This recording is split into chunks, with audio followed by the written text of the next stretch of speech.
বন্ধুরা, এই বিষয়টা বারবার পরিষ্কার হয়ে যায়। আমেরিকার থেকে বড় বিশ্বাসঘাতক দেশ সম্পূর্ণ বিশ্বে আর একটাও নেই। ইভেন চীনও একবার হলেও নিজেদের ভুল স্বীকার করে নেবে। পাকিস্তানও মনে হয় ভারতের সামনে নিচু হয়ে যাবে, কিন্তু আমেরিকার থেকে বড় বিশ্বাসঘাতক দেশ এই বিশ্বে আর একটাও হবে না। আপনার মনেই থাকবে, যখন ইউক্রেন যুদ্ধ শুরু হয়েছিল সেই সময়ে আমেরিকা ভারতের ওপর কতটা প্রেসার দেওয়ার চেষ্টা করেছিল, যাতে ভারত সরকার রাশিয়ার থেকে ক্রুড অয়েল এবং ন্যাচারাল গ্যাস পারচেস করতে না পারে। না কেবল আমেরিকার পক্ষ থেকে স্টেটমেন্ট আসতো, বরং এই মেসেজকে কনফার্ম করার জন্য আমেরিকা থেকে অনেকবার তাদের ডিপ্লোমেটকেও ভারতে পাঠাতো।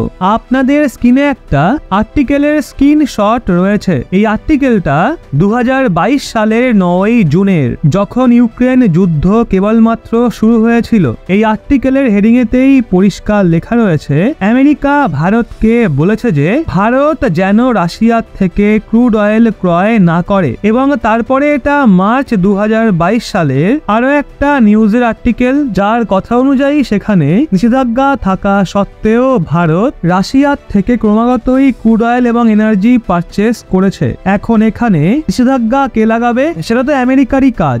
এই দুটোই ইন্টারন্যাশনাল মিডিয়া হাউস আর এরকমই বিভিন্ন আর্টিকেল ইন্টারনেটে ছড়িয়েছিল, যেখান থেকে পরিষ্কার হয় যে আমেরিকা যুদ্ধের স্টার্টিং স্টেজে ভারতকে এতটা প্রেসার ক্রিয়েট করেছিল যাতে ভারত রাশিয়ার থেকে ক্রুড অয়েল পারচেজ না করে। বিষয়টা এখান পর্যন্ত পৌঁছে গেছিল যে নিষেধাজ্ঞারও কথাবার্তা চলছিল, এমনকি হুমকি পর্যন্ত দেওয়া হয়েছিল। কিন্তু আজ 2 বছরের মধ্যেই আমেরিকা নিজেদের কথা অস্বীকার করছে। আসলে আমেরিকার ভারতে যে অ্যাম্বাসেডর রয়েছেন তার পক্ষ থেকে গতকাল একটা স্টেটমেন্ট এসেছিল, যেখানে তিনি বলেছিলেন ভারত রাশিয়ার থেকে ক্রুড অয়েল এর জন্য পারচেস করেছে কারণ আমরা চাইছিলাম, অর্থাৎ আমেরিকা চাইছিল যে কোনো না কোনো দেশ রাশিয়ার থেকে ক্রুড অয়েল পারচেস করতে থাকুক। উনি আরো বলেছিলেন যে আমরা রাশিয়ার ওপর প্রাইস ক্যাপ লাগিয়েছিলাম যাতে রাশিয়া ক্রুড অয়েল বিক্রি করে বেশি রেভিনিউ একত্রিত করতে না পারে,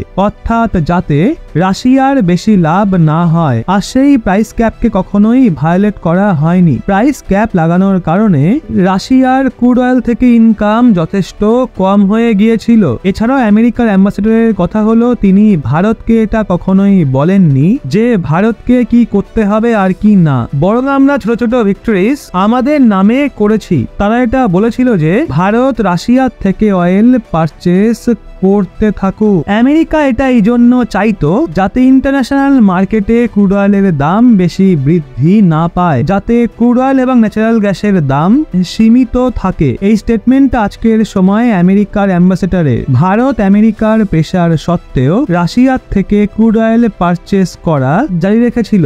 আর না কেবল আমেরিকা, বরং সেই সময় ইউরোপের বিভিন্ন দেশ, ইভেন ইউক্রেনও ভারতের ওপর প্রেসার এবং নিষেধাজ্ঞা জারি করার অনুরোধ করেছিল। কিন্তু ভারত সরকার সেই সময়ে কোনো দেশের কাছেই মাথা নিচু করেনি। আর স্টার্টিং থেকে শুরু করে আজ পর্যন্ত আমরা রাশিয়ার থেকে ক্রুড অয়েল পারচেস করে যাচ্ছি, কারণ রাশিয়া ন্যাচারাল গ্যাস এবং ক্রুড অয়েলের ওপর হিউজ ডিসকাউন্ট দিচ্ছিল। প্রাইস ক্যাপ তো আমেরিকা আরো পরে অ্যানাউন্স করেছিল, সেটাও আবার তখন যখন আমেরিকা দেখলো ভারত কারো কথা একদমই মানছে না। এই অবস্থায় রাশিয়ার ইনকাম কম করার জন্য কোনো না কোনো উপায় তো বার করতেই হতো। আর আজ আমেরিকার অ্যাম্বাসেডর সমস্ত ক্রেডিট নিজেই নিচ্ছে আর বলছে রাশিয়ার থেকে ক্রুড অয়েল পারচেজ না করার জন্য তারা কখনোই ভারতের ওপর কোনো রকম প্রেসার ক্রিয়েট করেনি। তো এখন এটা ধোঁকাবাজি নয় তো আর কি বলবেন?